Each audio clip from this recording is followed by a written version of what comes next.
Armas que ajudaram exércitos a trapacear na guerra. A guerra é um dos maiores impulsionadores da inovação tecnológica. Quando os combates começam, os participantes utilizam a tecnologia e as armas mais recentes para levar vantagem sobre os oponentes. No entanto, existem algumas armas que aqueles que as recebem consideram desonrosas, excessivamente cruéis ou simplesmente injustas. Escopetas na Primeira Guerra Mundial. Nos anos seguintes de conflito, as trincheiras da Frente Ocidental na Primeira Guerra Mundial encontraram um novo conjunto de combatentes que trouxeram uma arma não convencional para a luta. Os americanos recém-chegados trouxeram consigo escopetas, particularmente o modelo Winchester 1897. A arma era imensamente popular entre os soldados. Capaz de comportar 6 projéteis calibre 12, muitas vezes contendo chumbo grosso, o 1897 era uma peça robusta e confiável de armamento que era fácil de manter, simples de operar e podia despejar uma quantidade devastadora de poder de fogo. Era capaz de disparar em rajada, com o operador mantendo o gatilho pressionado e bombeando a ação, e disparando uma rodada por bombeada. Isso era tão eficaz que a 1897 ganhou apelidos como vassoura ou varredores de trincheira, pois podiam limpar rapidamente uma grande seção de posições inimigas. A Alemanha argumentou que o uso de espingardas e chumbo violava as convenções de Haia de 1899 e 1907 que proibiam armas causadoras de sofrimento e crueldade excessivos. Eles ainda afirmaram que, como portar uma espingarda era um ato criminoso, qualquer soldado americano pego carregando uma série é considerado um combatente ilegal e seria devidamente executado. A liderança americana emitiu uma resposta que afirma que, obviamente, uma espingarda é projetada para matar e ferir, embora não mais do que um rifle ou metralhadora. Em seguida, menciona outros usos para as espingardas, como abater pombos mensageiros e possivelmente granadas no ar. A missiva então aponta a hipocrisia da Alemanha. Eles foram a primeira nação a utilizar gás venenoso, lança-chamas e baionetas de serra, armas que são indiscutivelmente muito mais cruéis do que qualquer quantidade de chumbo grosso. Em resposta à ameaça alemã de que qualquer americano com uma espingarda seria executado, a liderança americana respondeu que se houvesse um único caso de tal execução, represálias seguiriam, e que os prisioneiros alemães sofreriam o mesmo destino. Não houve execuções registradas de americanos com espingardas durante a guerra, que terminou em novembro de 1918. A metralhadora Uzi. Em meados do século XX, o recém-formado Estado de Israel precisava de uma arma de fogo mais eficaz para ajudar a garantir sua segurança nacional. Nomeada após seu inventor, Uziel Gal, a metralhadora Uzi ganhou uma reputação como uma das armas de fogo mais eficazes e controversas já produzidas. Começou a ser desenvolvida em 1948, entrando em serviço com a Força de Defesa Israelense em 1954. Ganhou popularidade por seu design leve e compacto, auxiliado por um parafuso telescópico que envolvia por baixo da extremidade da culatra do cano. Isso permitiu que o carregador fosse alojado na empunhadura da pistola e comportasse 25 ou 32 munições de 9mm Parabellum, embora carregadores de 40 e 50 munições estejam disponíveis. É totalmente automática com uma taxa cíclica de cerca de 600 munições por minuto. Além de seu pequeno tamanho, é feita de aço estampado, com mecanismos internos simples, o que a torna barata e fácil de produzir. Além das forças de defesa de Israel, as variantes do Uzi foram usadas por mais de 90 países. Sua principal função é para uso por equipes SWAT para a proteção de pessoas VIPS e outras unidades que atuam em ambientes urbanos confinados. Aposentado em Israel em 2003, ainda é uma escolha popular para muitas organizações ao redor do mundo, conhecido por sua confiabilidade, tamanho e facilidade de uso. O fabricante do Uzi foi licenciado para muitas nações, incluindo Bélgica e Rodésia, agora Zimbábue. Há também cópias não licenciadas produzidas na Croácia e China. A simplicidade do mecanismo do Uzi facilita sua replicação mesmo com instalações de armeiro básicas. Devido a isso, muitas cópias do Uzi inundaram os mercados de armas globais. Mais Uzis e seus clones foram produzidos e vendidos em todo o mundo do que qualquer outra metralhadora. Em vista de sua natureza simples e barata, bem como a infinidade de cópias disponíveis, o Uzi encontrou um nicho importante entre os elementos criminosos, sendo utilizado por organizações terroristas, crime organizado e outros grupos nefastos. Seu tamanho compacto e facilidade de ocultação o tornam ideal para atividades criminosas, podendo ser escondido até ser sacado, onde pode liberar um poder de fogo devastador a curta distância. Como resultado, o Uzi se tornou associado à criminalidade, algo que foi agravado pelas representações na mídia. Por serem tão comuns, é fácil para os produtores de filmes adquirirem um Uzi, ou um dos inúmeros clones, tornando-os onipresente nos sets de filmagem tanto quanto no campo de batalha. Infelizmente, a arma é mais conhecida como uma arma de criminosos do que uma arma de defesa pessoal superior para soldados, agentes de proteção e forças de segurança. Bestas. Armas controversas existem há muito tempo. No século XII, o Papa Inocêncio II convocou uma reunião para combater heresias, impor códigos de conduta ao clero e reforçar a autoridade da Igreja Católica. O Segundo Concílio de Latrão, em seus 30 cânones, abordou principalmente questões de doutrina religiosa. O 29º cânone, no entanto, tratava de uma questão muito mais secular. O cânone 29 declara simplesmente: proibimos sob anátema essa arte assassina de arqueiros e besteiros que é odiosa a Deus, a ser empregada contra cristãos e católicos de agora em diante. Fim de citação. Essa disposição se aplica somente a cristãos, sendo aceitável o uso dessas armas contra não cristãos. Embora isso inclua o uso de arcos e implique fundas e outras armas de longo alcance também, é a proibição de bestas que recebe mais atenção. A ideia de uma besta entrou na Europa Ocidental por volta do século IX e foi rapidamente adotada como uma arma eficaz para a guerra. Comparado a armas de longo alcance, como o arco longo, que leva anos para dominar, as bestas são simples de aprender e exigem pouco tempo para ganhar proficiência. Elas também eram extremamente poderosas. Segundo a princesa bizantina Ana Comnena, elas eram capazes de perfurar uma couraça de ferro e o homem dentro dela, atravessando-o por completo. Para a nobreza montada, esse tipo de poder nas mãos das classes mais baixas era inaceitável. Houve muitas tentativas de proibir bestas fora do Concílio Lateranense, incluindo o Santo Imperador Romano, Conrado III, que a proibiu dentro dos seus reinos. Apesar das restrições legais, o uso de bestas floresceu, e as proibições tiveram pouco impacto na guerra, sendo uma característica da tecnologia militar até a Era da Pólvora. A carabina de ar Girardoni. Nos séculos XVIII e XIX, a pólvora negra era o principal propelente na maioria das armas de fogo. Apesar de serem um pilar dos exércitos mundiais, essas armas tinham graves desvantagens. Quando disparadas, geravam uma nuvem de fumaça que podia causar uma névoa de guerra sobre o campo de batalha. Além disso, com poucas exceções experimentais, eram armas de fogo de tiro único, disparando apenas um projétil por vez, com velocidade de recarga dependente da habilidade do atirador. Na maioria das vezes, isso reduzia a taxa de disparo para cerca de 3 tiros por minuto. Houve muitos experimentos para tornar as armas de fogo mais eficientes e mitigar essas desvantagens. Uma dessas tentativas foi a carabina de ar Girardoni, usada desde o século XVI, principalmente para a caça. Era uma arma silenciosa em relação às armas de fogo da época, não emitindo fumaça, características que evitavam assustar os animais. Por volta de 1780, o inventor Bartolomeu Girardoni aprimorou os designs existentes. A carabina de ar Girardoni mede cerca de 4 pés de comprimento e pesa cerca de 10 libras. Para operar a arma, uma garrafa de ferro com um sistema de válvulas sofisticado poderia ser desacoplada e preenchida com ar por uma bomba mecânica com pressão máxima de cerca de 363 kg por polegada quadrada. Quando totalmente pressurizada, cada frasco permitia cerca de 80 disparos antes de precisar de reabastecimento. A munição consistia em projéteis esféricos de chumbo com calibres de 4,6 mm alimentadas por um carregador tubular. Após cada disparo, bastava ao usuário empurrar uma alavanca para recarregar outra rodada e rearmar o martelo, semelhante ao de uma espingarda de pedra, deixando a arma pronta para novo disparo. A distância relatada da arma era de cerca de 125 jardas e era muito precisa mesmo a essa distância. A carabina de ar Girardoni foi utilizada pelo exército austríaco de 1780 até por volta de 1815.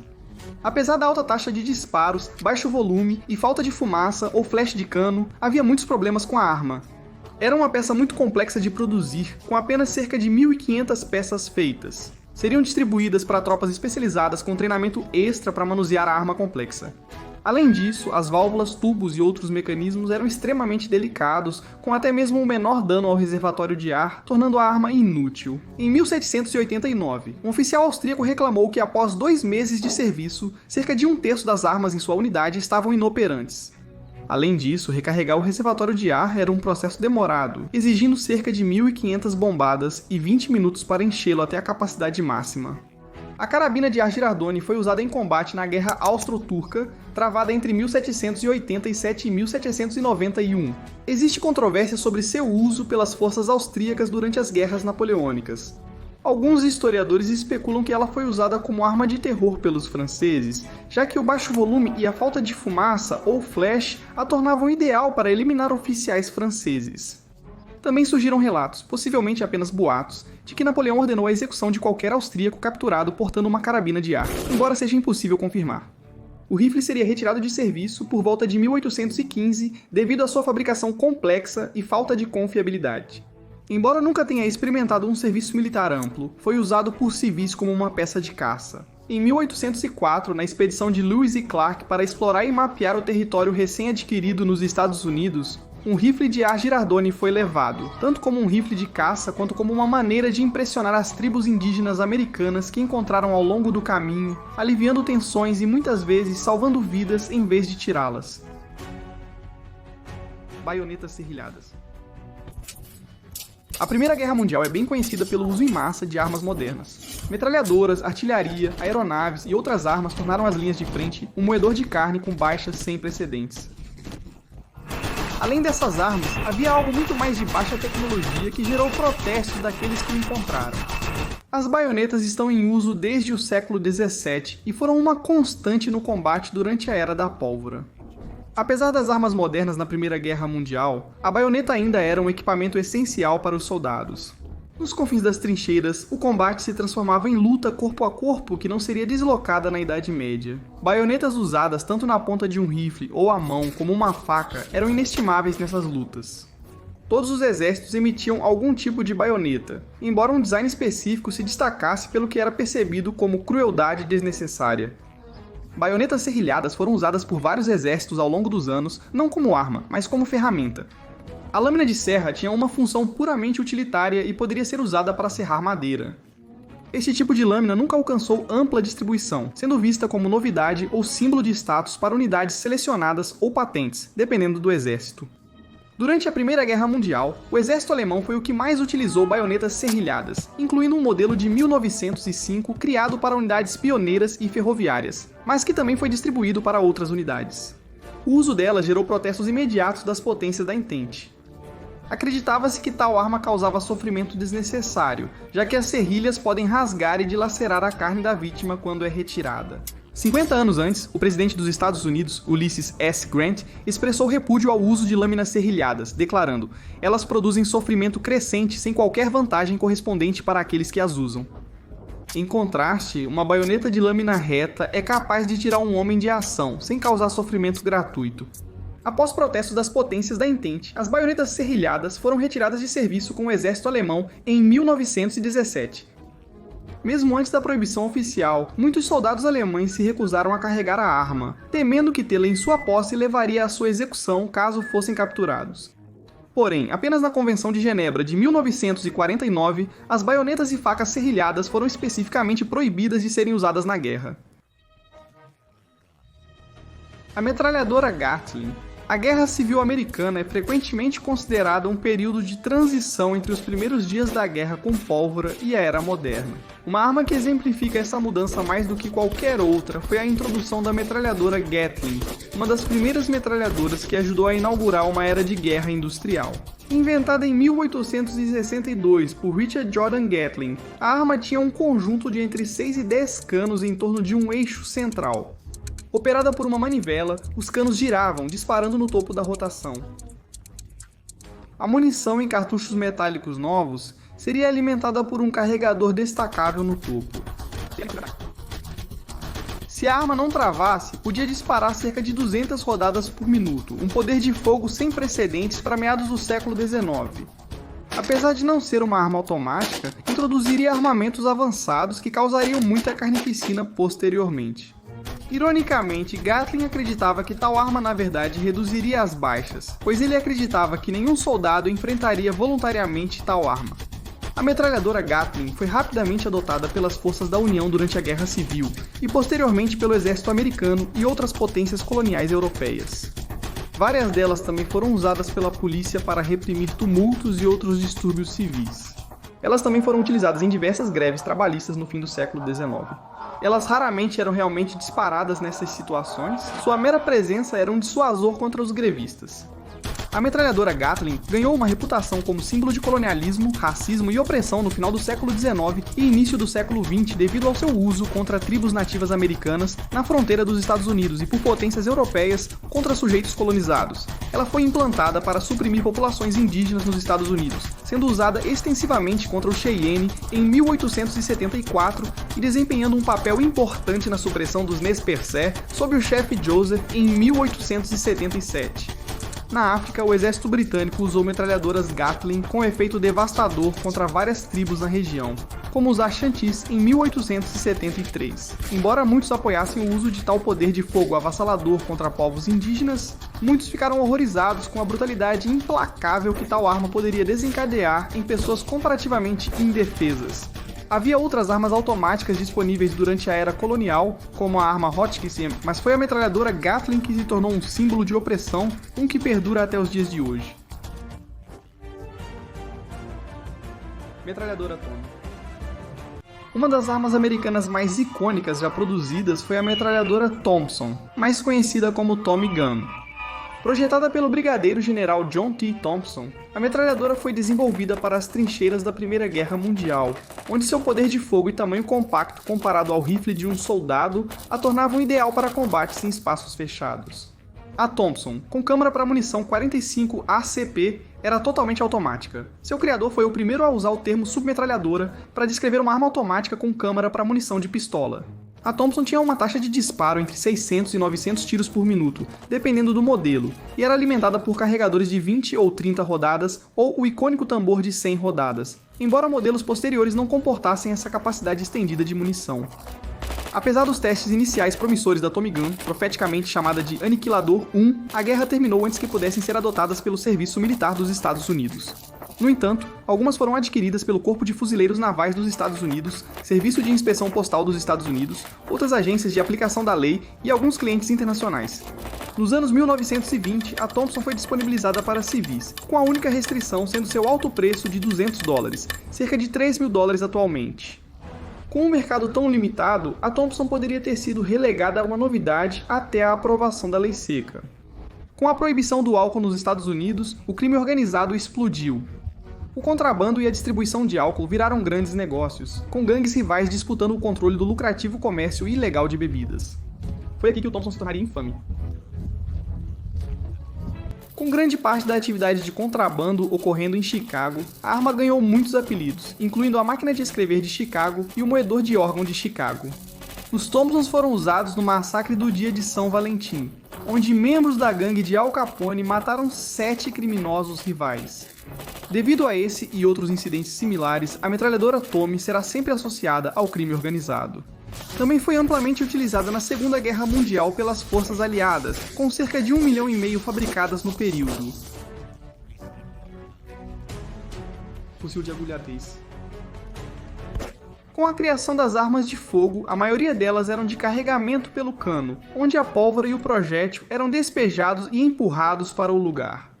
Embora possa ser feito deitado, isso é extremamente desconfortável e difícil de realizar sem treinamento extenso, reduzindo consideravelmente a já lenta taxa de disparo. Como resultado, os soldados geralmente carregavam e disparavam suas armas em pé, sendo um alvo fácil para o inimigo. No começo do século XIX, Nicholas von Drais inventou uma arma de fogo de retrocarga funcional, amplamente considerada o primeiro rifle de ferrolho operacional. Conhecida como agulha Drais, ela ganhou esse nome devido ao pino de disparo semelhante a uma agulha que ativava um capuz de percussão. Após operar um mecanismo de puxar, a arma pode ser recarregada rapidamente, permitindo que um soldado treinado dispare mais de 10 rodadas por minuto, um poder de fogo muito superior aos mosquetes da época, limitados a cerca de 3 rodadas por minuto. Porém, o mais importante era que os soldados podiam operar a arma deitados sem perder poder de fogo. Isso permitia que os soldados apresentassem um alvo menor para o inimigo e utilizassem melhor a cobertura e ocultação, proporcionando uma grande vantagem sobre os adversários que carregavam pelo cano. O fuzil de agulha Dreyse, adotado pelo exército prussiano em 1841, foi fundamental nas vitórias sobre a Dinamarca na Segunda Guerra dos Ducados do Schleswig em 1864 e contra a Áustria na Guerra Austro-Prussiana em 1866.